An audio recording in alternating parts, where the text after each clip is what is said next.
What up, folks? Once again, it's your boy Tim with another ride sharing video. I want to show you guys something because this is in the news, particularly in the Nashville, Tennessee area. It's made a news story. Hopefully it doesn't shed a dark light on us as drivers, but I want to run this by you because I got a question I want to ask. So here goes. This is a news story, and we'll talk about it on the other side. We're following breaking news now from Metro Police. They're trying to identify this woman. It's quite a complex plan she has going here, according to police. Come take a look at her. Posing as a rideshare driver downtown. Then she steals men's wallets, uses their credit cards to buy thousands of dollars worth of gift cards. Nearly a dozen incidents have been reported just like that over the last 2 years, matching her description. Victims tell police they remember getting into what they thought was their rideshare, where the woman offers them a water bottle, and they claim to have blacked out after drinking it. Wow. They also all reported waking up without their wallets. If you know who this woman is, police want to hear from you. Wow, look at this broad out here posing as us and hitting licks, turning the passengers, potential passengers, into marks. So the question I want to ask, and hopefully they catch this broad, there's not a lot of pictures of her, which is odd because we tend to pick up passengers, particularly in urban areas like Nashville, with the proliferation of cameras in areas that usually are being, photographed. There's street cameras, there's business cameras, people got cameras on their Ring doorbells and things like that. So hopefully somebody ends up catching her. But as the news story suggests, this person may have been ripping people off like this for a few years. And they're suggesting that she uses, offers the passengers water, and the water is laced with some type of knockout drug, and they wake up and their valuables are gone, and, she takes off and runs and uses them somewhere. So the question I want to ask, in regards to what went on here is, do you offer your passengers water, candy, or mints or anything like that?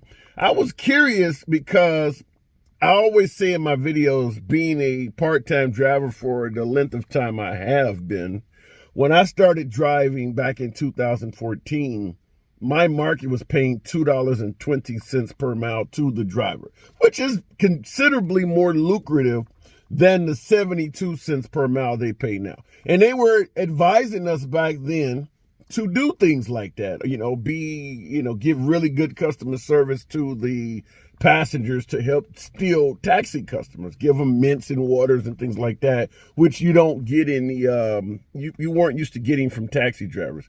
But in 2022, when they're paying us 72 cents a mile, they can get out of here with that shit. I'm not serving anybody water at 72 cents a mile. In fact, as I always say, I don't even drive at base fare. If they're not offering some incentive or bonus, I don't even turn the key and turn my car on. But I want to ask you, in your markets, do you guys still offer bottles of water or any type of, good to the passengers, candy, mints, peppermints, or something like that? Do you guys still offer that?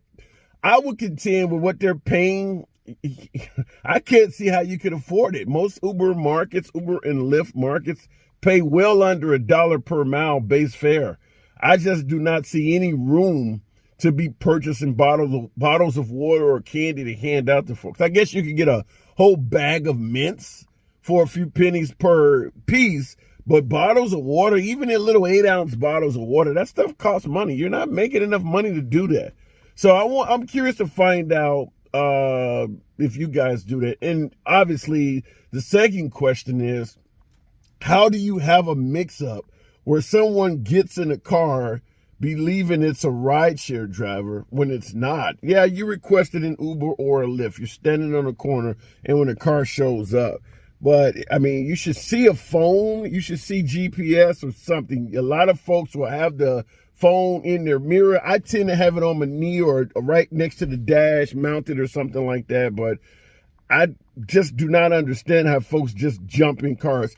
Have you had that happen to you, where you were out driving and someone jumped in your car, and maybe you were driving, but this was the wrong passenger that had jumped in your vehicle?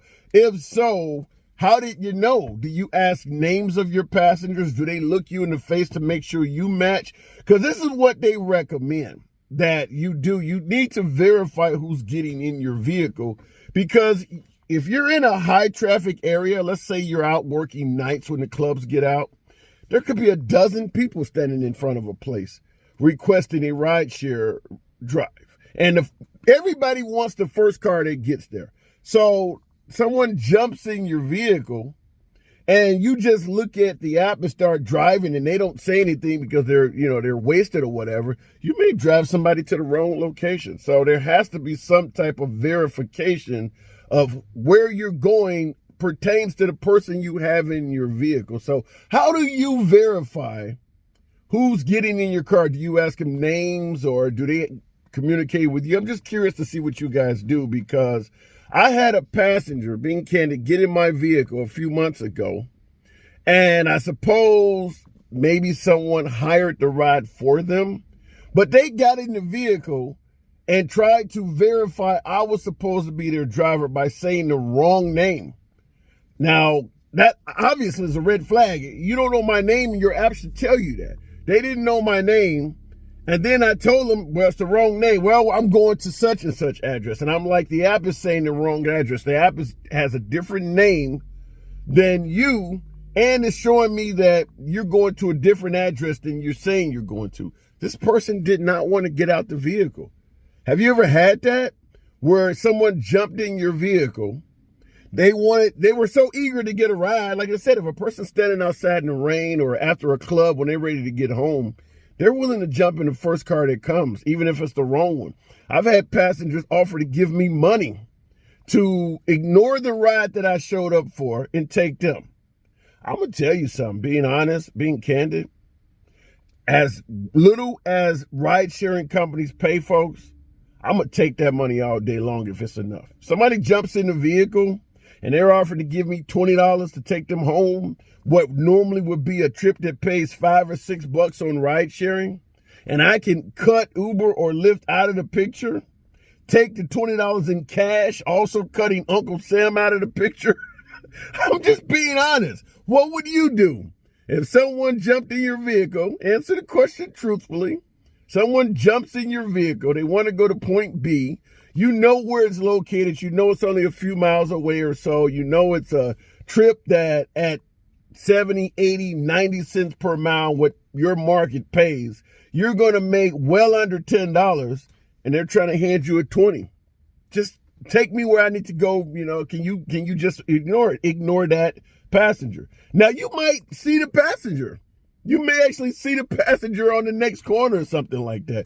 What would you do? Would you cancel that ride and take that 20? Or would you do the morally correct thing, which leads to you making significantly less? I just want to run that by you guys and see what you have to say, because, hey, in this market, we work for money. We don't work for stars and ratings. So I want to find it out. But anyway, in regards to this broad out here hitting licks, just wanted to show you this news story, because this is the kind of stuff that can negatively affect us.